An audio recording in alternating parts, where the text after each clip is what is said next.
bona bahlala kuTofoto ungathi ke labo abanye ke bona ke hayi ba understand eplastini uma uphuma uplastic awuphume nje kungenosofa bangeneza se-dining room ejofozelayo sonke sihlala zona wathi kube nabantu abaspecial bese bona bayahluka ngehlala kuronke lokho sinje phela bazalwane siyayithanda kodwa ke azingabe ezabantu abathini asihlale thina sonke ngoba yonke into esiyenzayo siyibukele kuJesu. Jesu wayehlala phansi nabafundi bakhe nabo bahlala phansi. Wayengahlali esofeni abafundi bahlala etshaneni phansi. Wayehlala nabo la ehleko nabo bahleli khona. Ubuyaphi ke Pholo wayehlala enkulu ubuyaphi phakathi endlini kaNkulunkulu khangaphi sikubona bani asizwe nabapostoli sizokuthi bebenehlalo zabehlukile asa siyahluka thina namhlanje kanti imuphi lesilandelayo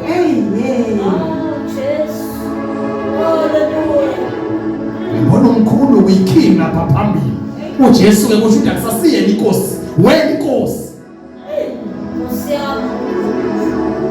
uthi hayi abayithandi ke lehlalo abayithandi ngazi ukuthi ngabe yini enkulu lapha ehlalweni wathi isonto elinganazo lehlalo hayi lisemuva lesilabhasi manganazo lehlalo enkulu lapha phambili entofozela hayi ayibonakala nje ukuthi hayi ke nangu mfundisi bazalwane uJesu wayengahlukile phakathi nabafundi bakhe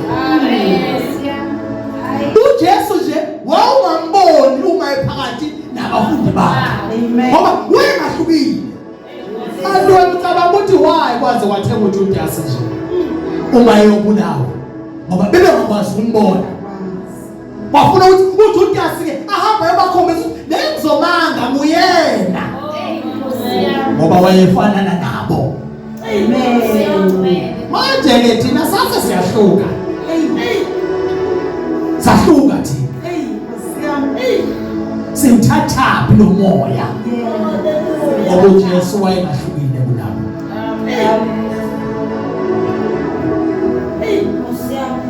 Wayengahlukile. Manje lento ukhona sifanele silandele yena uKristu ekuthunyisweni nasekuphanyisweni kwakhe lokho akwenzile sifanele ukuba sikwenza angakwenzanga sikwenzi. Amen. Asikwenzi. Jesus. Qhubeka mama. Verse 4. Yilowo nalowo angabheki okwakhe kepha yilowo abheke nokwabanye. Verse 5. Mana mama. Yilowo nalowo angabheki okwakhe kodwa yilowo nalowo abheke nokwabanye. Amen. Musufuna into ezosiza wena njalo ubheka into zakho nje ubheka abantwana bakho kodwa ubheka phela nokwabanye. Jesus. Hallelujah. Athena nankosi ukuthi mina uyabona into yokuba umfundisi bazana ayisilula. Amen. Uyabona uma ubekiwe phakathi kwabantwana baNkulunkulu ufanele ukuthi uwazi amakhaya abo. Right. Amen. Ufanele uwazi abanye bazana kufanele ukuba sinazi umhlalaphi. Amen. Basinazi umhlalaphi. Awube kuhlukumezana ukuthi umzalwane uyabona inkonzo nawazi ukuthi lapho uma khona kunjani.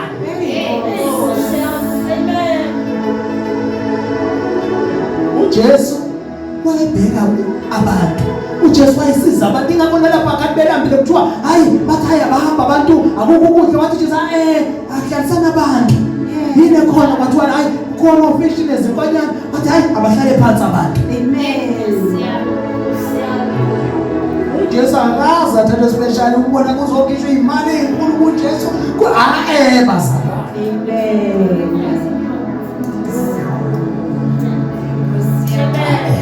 Amen. Umuntu kufanele abazi abazalwane ukuthi bahlala kuphi. Jesus. Azazi nezimo zabo. Akwazi ukungenelela ezimeni zabo ababhekene nazo. Amen. Lokho kufanele sibonele bazalwane. Uyabona amasumane ahlula ngempela, ahlula nje amasumane. Hayi asihlula amasumane noma ngasikhonza isithixo sawo, kodwa yabona zenzo naye asihlula. Amen. Abantu babona bagcwele amasumane hayi ngoba bagcwele ngenxa ukuthi bayazi bayazuza esweni. Yebo. Kunamaphasela nje abanikezwa wona. Abanikezwa ukuze baphile phela abangcwele. Uma ungababheka abazali bashumayeza ufuna imali zabo qedela kubamba bemakhaya awazi ubabheke nasiphi isimo. Kufanele kube njalo. Amen.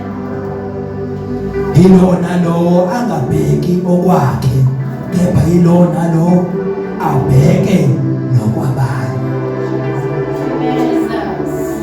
Abheke ingane zakho nje, ingane zami zirathi igqoke kahle, anandaba nezingane zomakhelwane anandaba, kodwa yabona ukuthi bahluphekile la kamakhelwane. Hayi makulunga nje lezi zami konke la kuhamba kahle. Fanele ngoba lo mzalwane nomona nomthandazo khulekela izingane zakhe nje. Khulekela izingane zakhe yena nje yonke into nje ingayi nento zakhe nje. Ukombela kwesakhe nasemthandazweni. Kanti uma ubheka kwabanye uNkulunkulu ubheka kwakho. Bheka kwabanye, khulekela abanye ukuze uNkulunkulu azobheka nokwakho. uNkulunkulu umuntu obheka othanda ukuthi uNkulunkulu naku abantwana bankulu yonke into nje ingaye. Hayi ngithanda into enjalo uNkulunkulu. Qhubeka. Verse 5. Amen. Mawubekini lowo mqondo owawukhona nakuKristu Jesu. Mama verse 6. Verse 6. Owathi enesimo sikaNkulunkulu akaze asho ukuthi kuyinto yokuphangwa ukulingana noNkulunkulu. Yezwa iBhayibheli lithi mawubekithi lo mqondo owawukhona nakuKristu uJesu. Amen. Lo mqondo wawuye uKristu Jesu mawubekithi. Amen. Owathi enesimo sikaNkulunkulu akaze asho ukuthi kuyinto yokuphangwa ukulingana noNkulunkulu. Amen. Wathi enesimo sikaNkulunkulu kodwa zangasho ukuthi hayike lento kaNkulunkulu into yokuphangwa. Amen. Dithi iBhayibheli ke uverse 7 mama kepha Verse 7. Kepha wazidela ethabatha isimo senceku enziwe ngomfanekiso wabantu. Uyabona ke wathi noma emkhulu kodwa wazithoba, wazidela, wathabatha isimo senceku yenziwe ngomfanekiso wabantu. Amen. Wafanana nabantu nje emhlabeni. Wathabatha isimo senceku. Hallelujah. Emkhulu uNkulunkulu. Wangaziveza emhlabeni ukuthi yena uNkulunkulu. Kodwa wazithoba wathabatha isimo senceku. Wavuma nokuhlushwa. Hallelujah. Wavuma nokuphindiselwa. Wavuma nokushaywa. Waphatha kabi kodwa wathule uNkulunkulu. Hallelujah. uJesu bazalwane wanamalungelo onke ukuthi wayengenza noma ngayini ngabantu. Alright. Ingakho uma eqeda ubutha leyandlebe yale yanceku yompristi eyibuyisela seyinqanyuliwe uthi hayi le mbali yona yokuliwa ngekhali noma ngezandla. Uthi hayi kube bekunjalo mina bengiyobiza ibutho lasezulu livele lilwe lempilo iqede. Nkosi yami. Kodwa ngenxa ukuthi kwakufanele ukuba ufezeke umbhalo Jesus. wathoba. Amen. Akekho umuntu engashaya uJesu. Akekho umuntu engabulala uJesu. Kodwa lokho wayekwenza ngenxa ukuthi kufanele kugcwaliseke umbhalo. Jesus. Wathoba. Wathoba kungemnandi, wathoba kubuhlungu. Kodwa wathoba. Manje iBhayibheli lithi mawubekithi ke nalo mqondo ke nathi wawukhona uKristu Jesu mawubekithi. Amen. Lento ekhona kuKristu mayibekithi. Hallelujah. Kodwa akusinto yokuphanga ukulingana noNkulunkulu kodwa wazithoba. Verse 8 mama. Verse 8. Wathi efunyenwe Jesu ngesimilo wazithoba elalela kwaze kwaba sekufeni, yebo ekufeni kwesiphambano. Nkosi yami, wathi efunyenwe enjengomuntu ngesimilo wazithoba elalela kwaze kwaba sekufeni. Amen. Yebo ekufeni kwesiphambano. Hallelujah. Wathi efanana nathi ngesimilo kodwa wazithoba walalela. Jesus. Walalela kwaze kwaba sekufeni. Hallelujah. Walalela. Amen. Wazithoba. uJesu asimzwanga ekhuluma nje inhlamba. Lord, ekhuluma igama elibi. iBhayibheli azange kuphume ngisho inkohliso. Nkosi. Olimini lwakhe. Jehova Nkulunkulu wami sisi. Wenziwa nje umuntu omubi engonanga.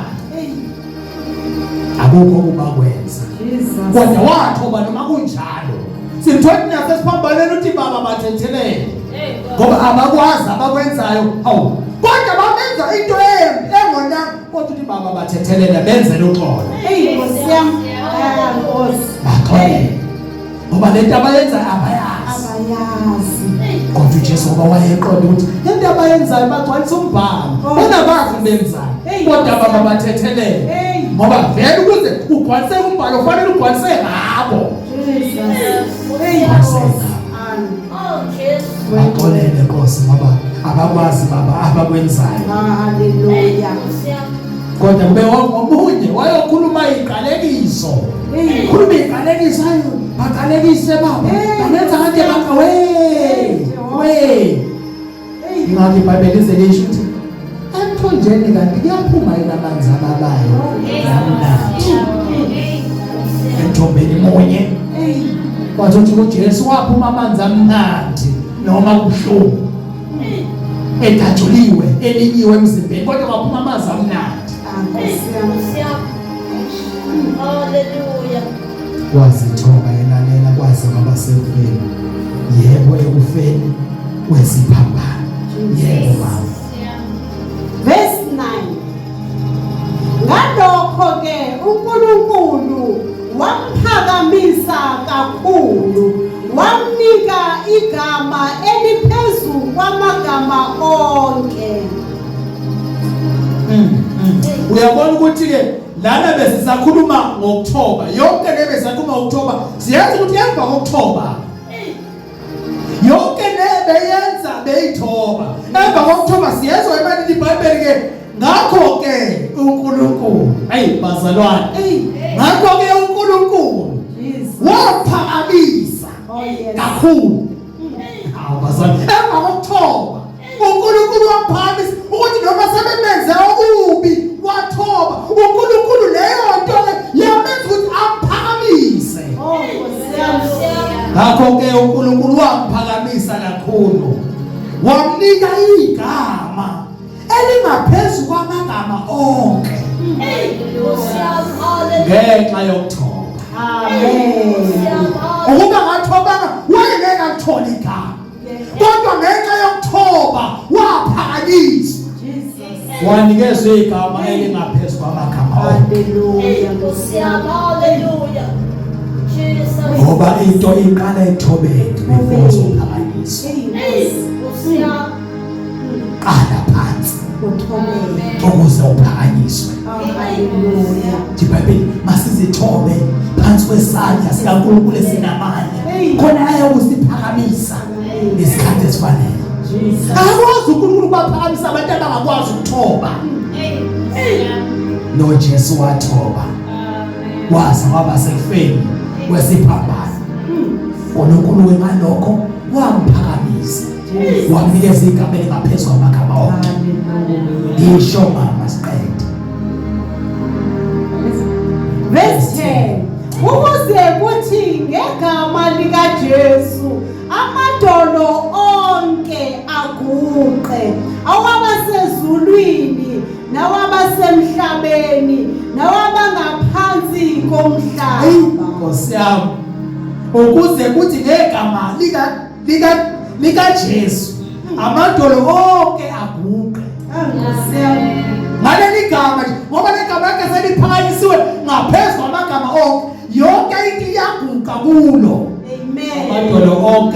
aguqe ngegama lakhe.